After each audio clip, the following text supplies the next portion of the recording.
Dr. Sam Rahbar is here, and that means that we're going to learn about Lyme. We're going to learn about SIBO. He's a gastroenterologist who deals with the whole body and widely respected, and now we get to find out why together and learn from him. Hi, Dr. Rahbar. Good morning. Good morning to everybody. Thanks for being here. I've been following your work for a really long time, and you have so many breakthrough thoughts and observations about the connection between Lyme and SIBO. So will you share some of that? Tell us your observations, especially for people who have very stubborn methane. I have somehow, maybe by virtue of chance, gotten into making the connection between perhaps what I would call a tick-borne disease spectrum and patients presenting with SIBO as part of their GI manifestations. I don't want to use the word Lyme because the word Lyme, at least as it is defined in the current literature, it is implied as acute Lyme disease.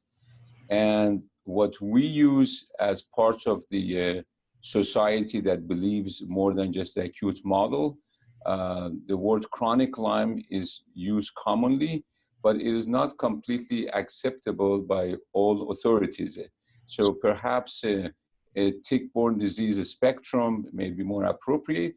And what we have seen is really not just limited to borreliosis, which is the cause of acute or chronic Lyme in US, but it's also associated with other tick-borne illnesses, and sometimes truly is difficult to separate one from another, especially that they may accompany each other.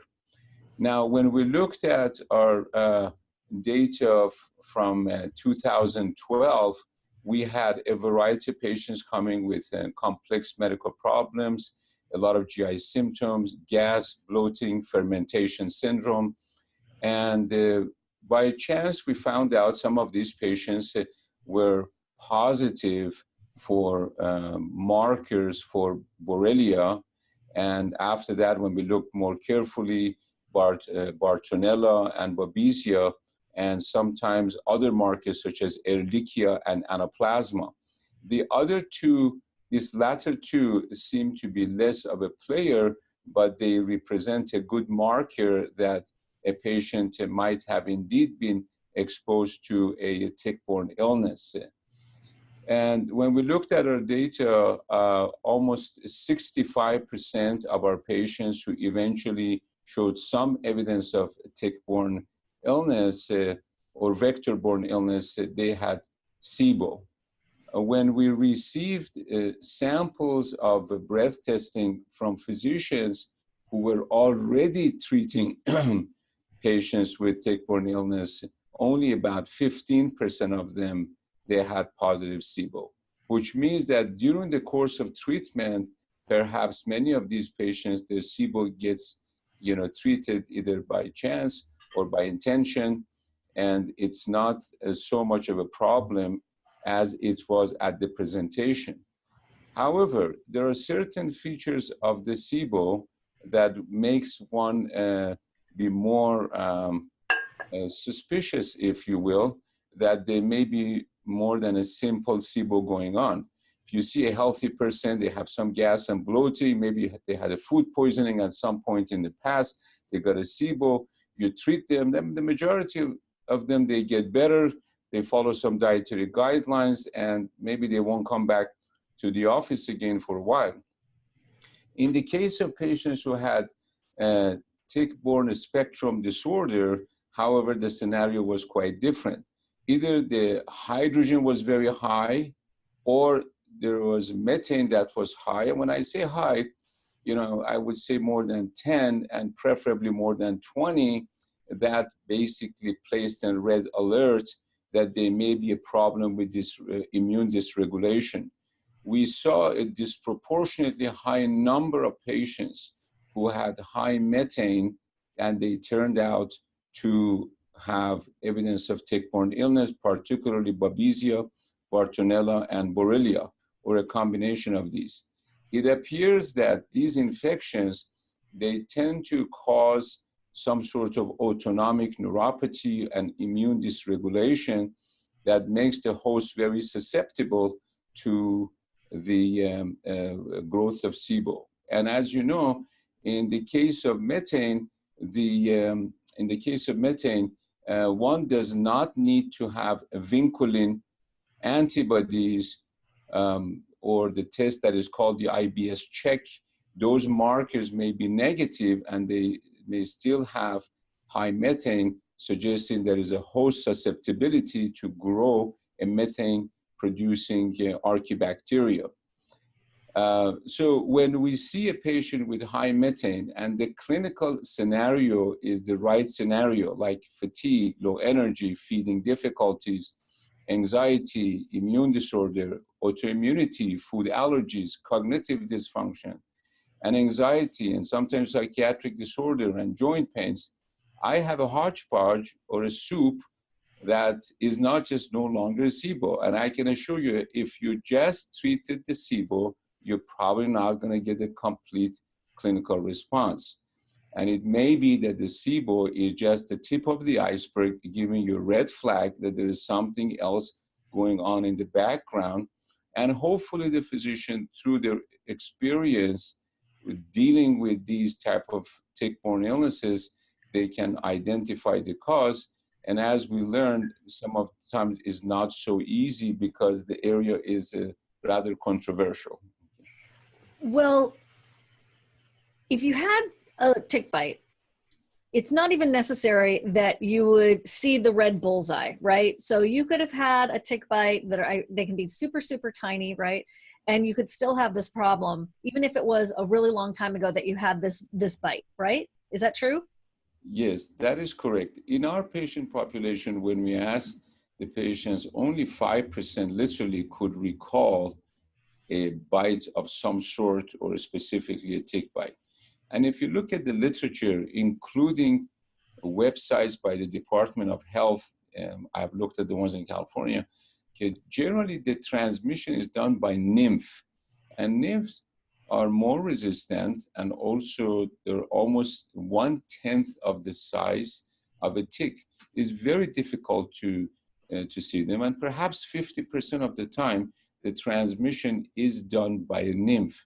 And even though there are some claims that Borrelia may need about 15 to 20 minutes of an attachment of a vector to the skin, in the case of Bartonella and Babesia, that may not be the case, and much shorter length of exposure to the skin may be sufficient to cause a transmission.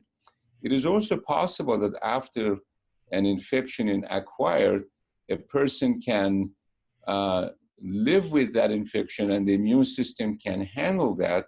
And that's why this can go on for a while, and maybe they will have some subtle symptoms, but still the patient can deal with the mild symptoms and not feel that they're really ill until something happens. Now, we looked at what is it that sometimes it tips over and a balance in the immune system that was there. And in my experience, few of these things come to my mind. One is consumption of alcohol. That is going to affect the immune system. The other one is perceived high stress. Stress can suppress the immune system, as we know, for many reasons. Third one would be lack of sleep. The fourth one would be high sugar consumption. The fifth one would be another tick bite. And the sixth one would be exposure to water damaged buildings and mycotoxins, mold exposure.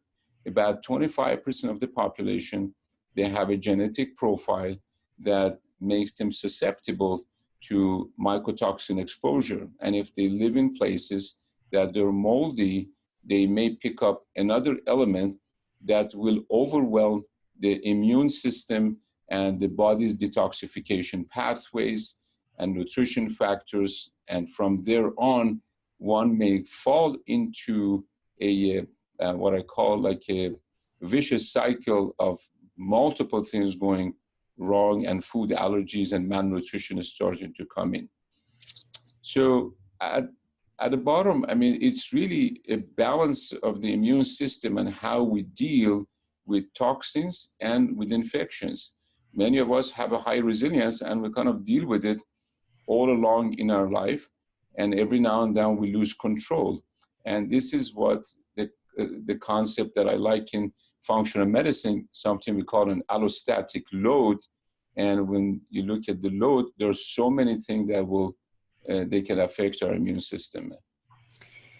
When you're talking about this impact of having Lyme or a tick bite, let's say, and some results and some changes in your body from that, does it have to, so it could have been a long time ago, you've been coping, it's okay, you know, it may show up now and then, but then maybe you have had some alcohol, you're stressed, you've eaten lots and lots of sugar, and then you're creating an environment where your immune system is marginalized, and therefore more symptoms will be revealed because the tick-borne illness, whatever its name, can sort of blossom and bloom. And as a result, SIBO often shows up. Is that sort of what you just said? Yes. Okay, just checking. Just checking. I thought that's what you said. I just wanted to confirm. Right. So I've heard that when people get a tick bite, and it's obvious that they have the tick bite, they have a bullseye, that there are certain antibiotics that are very standard across the board that you can take, that should be taken for more than 3 days in many cases, even though some traditional doctors don't think that's a good idea. But the people that deal with Lyme, a lot of times they're going longer with those antibiotics when you just have that bite and it's acute and it's right there. Is that right too? That is correct. I mean, most of us believe that the treatment probably should continue in the acute setting for 3 to 4 weeks, and with some clinical monitoring after that to make sure one of the companion infections did not remain in the background. So let's say so that would seem like the Lyme would be resolved. So you're not a strong candidate for SIBO there. But people who may have not known that they've had a tick bite, they are, over time, more candidate for SIBO. They have SIBO. The tick bite may have occurred decades prior. How do we know how to deal with SIBO? Because if you've been watching or you stay watching on these presentations, you'll find out how to deal with SIBO. How do you deal with the Lyme, or another word for it, whatever is the result of that tick bite? Well, when we start to deal with the evidence of vector-borne infection, obviously it's helpful if we can define what we're dealing with. What's a vector, before we go on? What's a vector? Right. The vectors are, the reason I use vector because there are other creatures of the nature, for example, how the Zika virus was spread. You don't always need to have a tick. I mean, many times actually fleas are as important, and patients who have dogs or cats or other pets living with them, I actually think fleas are much more contagious, particularly as far as transmitting Bartonella, which in many ways behaves like a Borrelia type infection. And so I don't like to always use the word tick because there are other vectors in the nature, and it may not be that specific what vector is going to transmit what. I mean, there may be some overlap beyond what we have heard in the literature. The key is the lifestyle and the opportunity to transmit. For example, a person who is athletic, and they're outdoor, and they like to do different things, camping, hiking, having shorts, being out in the prairie, doing your woodwork, I mean, this is already a lifestyle that is suspicious. And I read somewhere that, for a rock climber, sitting on a rock may be a risk factor. So, once we identify the possibility, we pursue and we go after diagnosis. But as far as the treatment, any physician who is literate in treating these type of infection, they realize that ideally they should optimize the gut function before they start to attack the underlying infection. The majority of the time that's possible to create a milieu of improved gut physiology, if you will, as far as absorption, reducing allergies, supporting the immune globulin at the level of the gut, replacing the micronutrients before one goes into a attack mode for the tick-borne illness or vector-borne illness. Okay. So what is it antibiotics that you use to go towards killing the vector-borne illness? Well, that's a little bit of a different subject as far as, how do you deal with actually a Lyme or associated illness? And I would say, no, I don't believe antibiotics is always the answer. Indeed, as we have seen, sometimes antibiotics, they create additional type of dysbiosis. And there is even now literature that maybe risk of colon cancer and colon adenomas and inflammatory bowel disease increases. So there are times that we may not have a choice. For example, if a patient with Borrelia or Lyme, acute or chronic Lyme, if you will, they have cardiac involvement or they have central nervous system involvement or they have disabling joint pain, they may actually require IV antibiotics. At many other times, the key to the treatment, it goes back to balancing the immune system, maybe using some herbs. And I've seen that some of our colleagues have used ozone treatment as a method of anti-inflammation and antimicrobial effect with overall very good results. So when you're talking about strengthening the gut, then taking on the other areas of the vector-borne illness, and you were just talking about, fortifying it and that kind of thing. Do you have any go-to methods that you use for all of your patients? I know everybody's different, but are there some really basic, common sense, great things to do for your gut in these situations?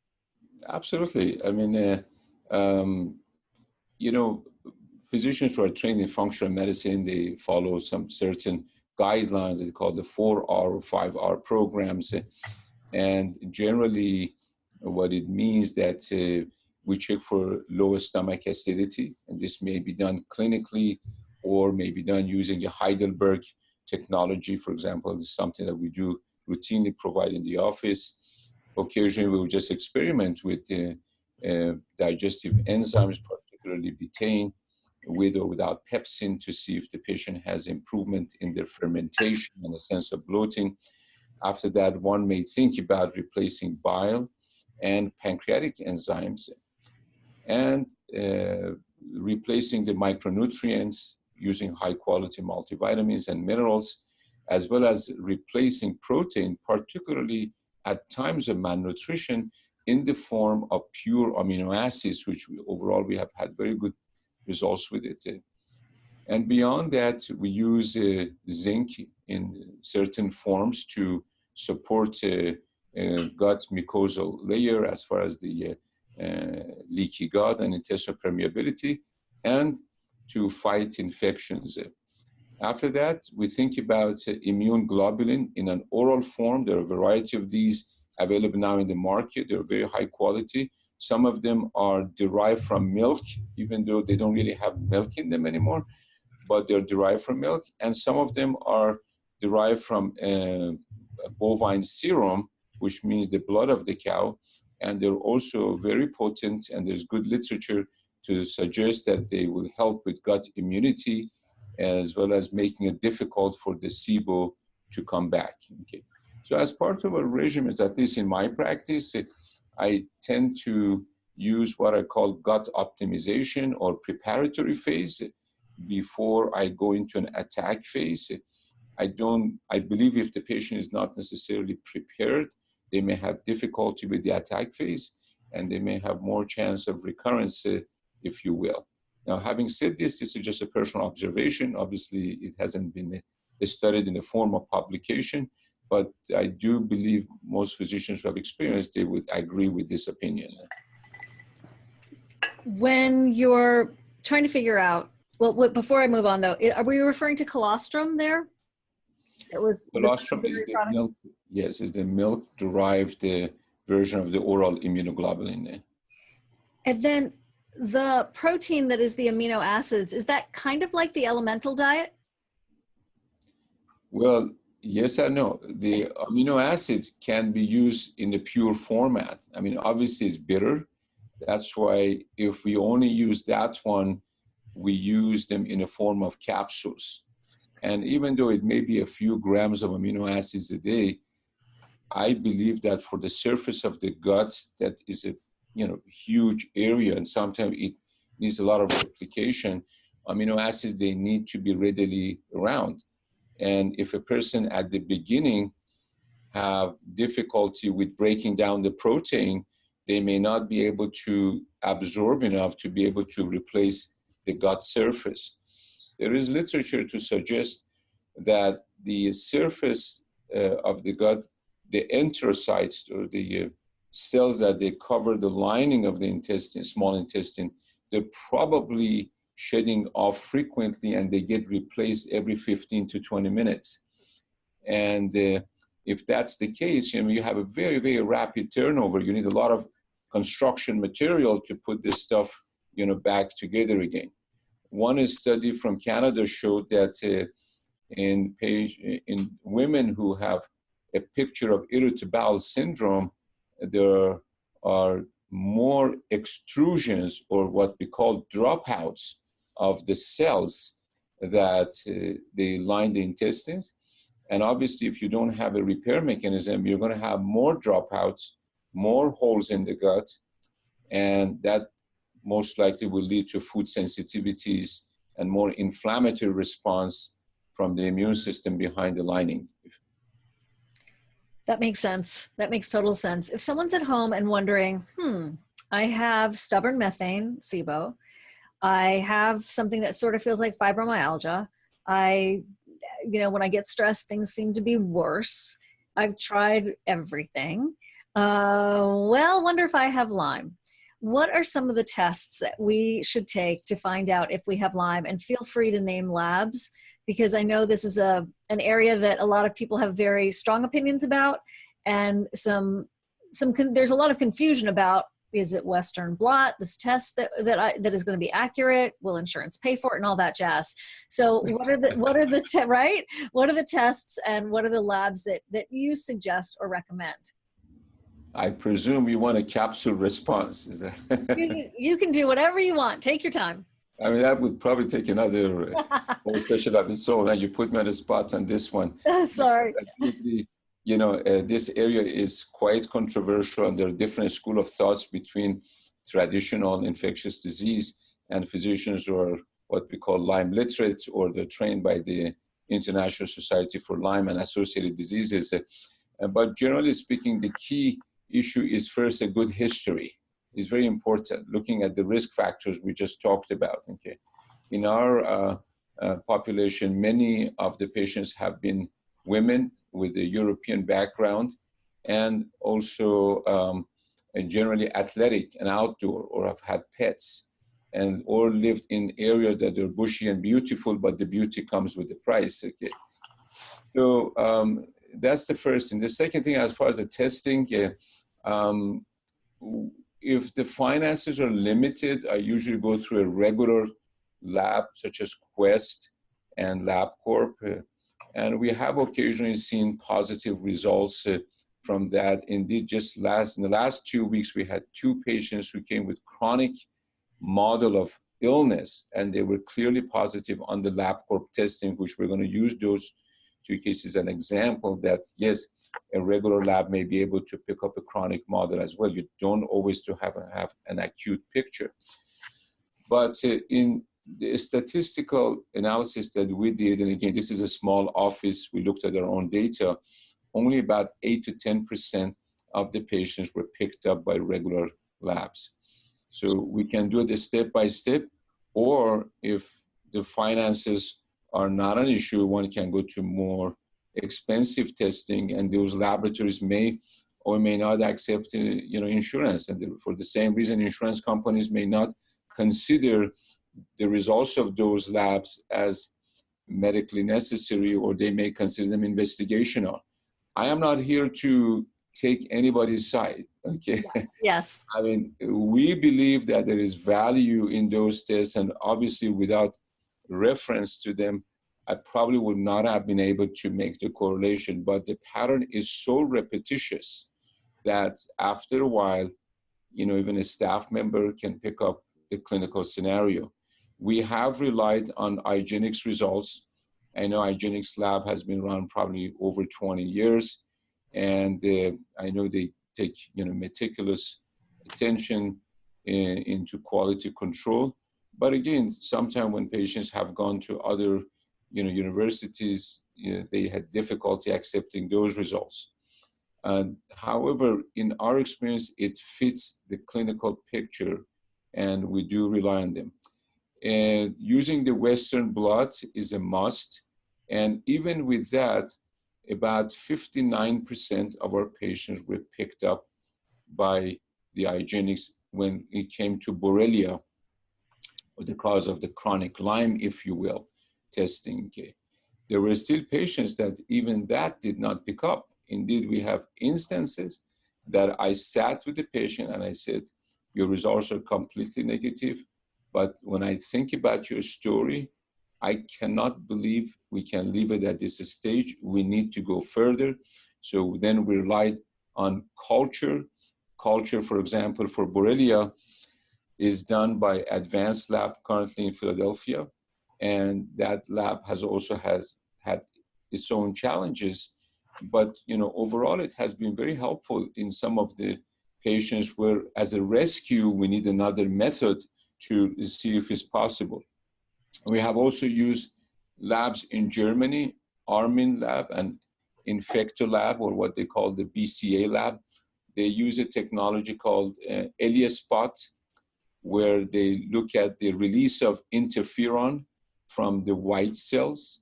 And this technology is used in Europe. In US, they have used that technology for tuberculosis testing in the blood, what we call quantiferon. But this testing model for Borrelia, the cause of Lyme in US, has not been validated. So many times you may not get appreciation from physicians who are more in the traditional infectious disease model of care. However, when you put another piece of information with another piece of information, and you put the clinical story, a patient who has been around for years and suffering, and there is no other explanation, and there are similar other cases, it would be difficult to ignore the scenario. I think eventually, somebody from the more academic environment will take the interest to study this further and go through the validation process. And I really think eventually we need a test that will check for all the tick-borne co-infections. You pay a small price, you get your answer, and it has been well validated and tested. Right now, we're lost. It's very expensive. And you're going to hear new laboratories, coming out. Some physicians have used DNA connection lab, which is a urine test. I don't know of any other lab that uses urine tests for Babesia, for example, but I hear many physicians are using this. And there are other similar labs that they use, they provide similar technology as far as Western blot testing. The interesting part is that through my reading, I found out, or I heard that there were 15 kits, laboratory kits, to run the Borrelia testing.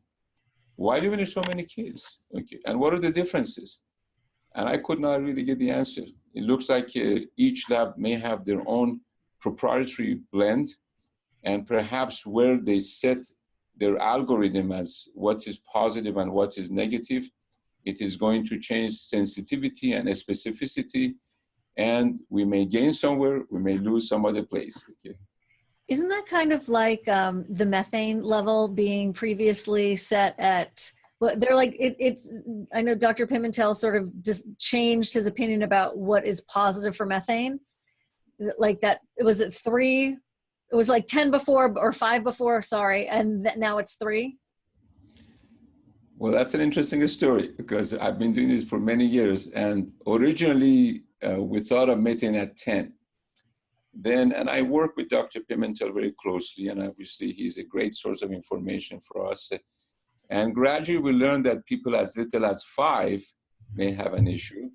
And then he published, I believe, one article that said that if your methane reaches 3, you may have constipation. So for a while we were using the 3, but I've started to change my reporting now because the 2016 consensus on SIBO, they put the methane at 10. So right now, if the methane is less than 10, I probably will call it normal. However, I always like to think about what's going on with the patient. What about if I got a methane of 8 and the patient is constipated? I may consider that methane is abnormal and may be contributing to this patient's constipation.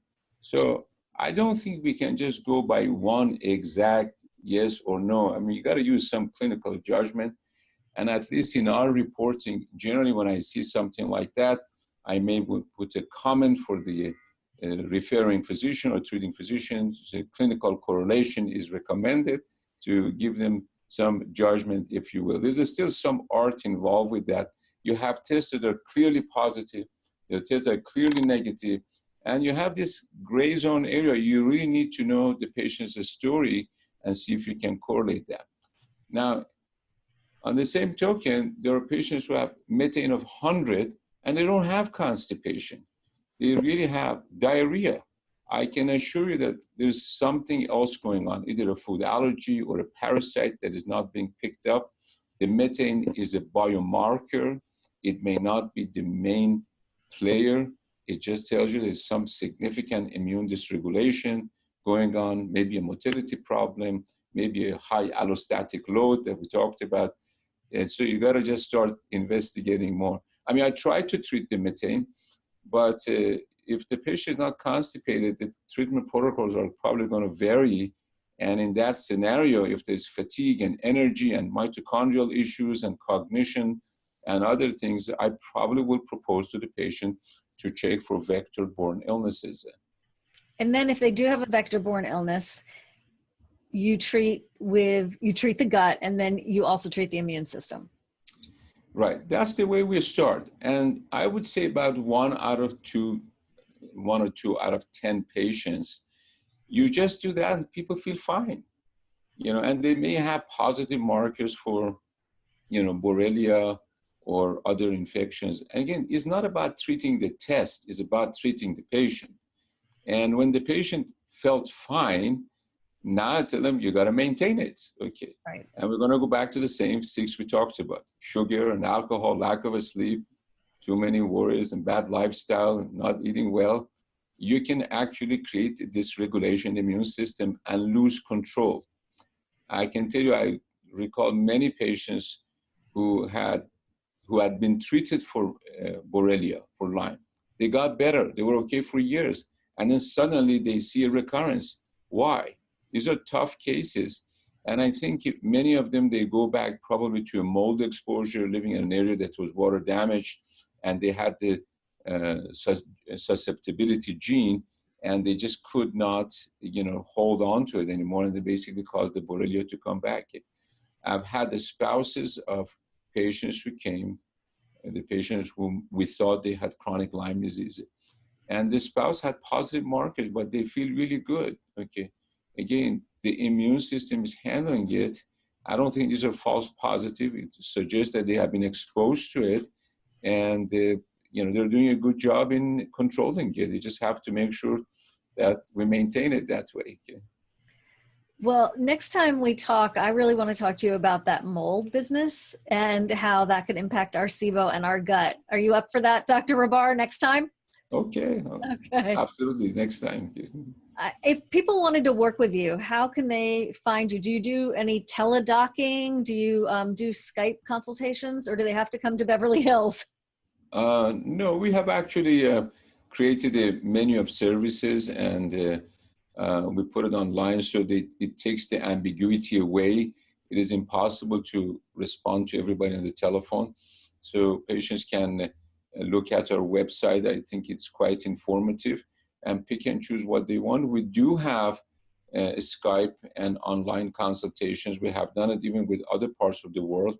The challenge is that, I can give a consultation, but I can't really do too much of implementation. I mean, it would be nice if they have a physician locally that, they can take the recommendations and see if somebody can work with them locally, if you will. Thank you, Dr. Rahbar. I really appreciate your time, and I really appreciate all your insight and your wisdom and all the good work you're doing on the planet. Great. Thank you so much for your interest and inviting me. Okay. All the best to our patients. Thank you.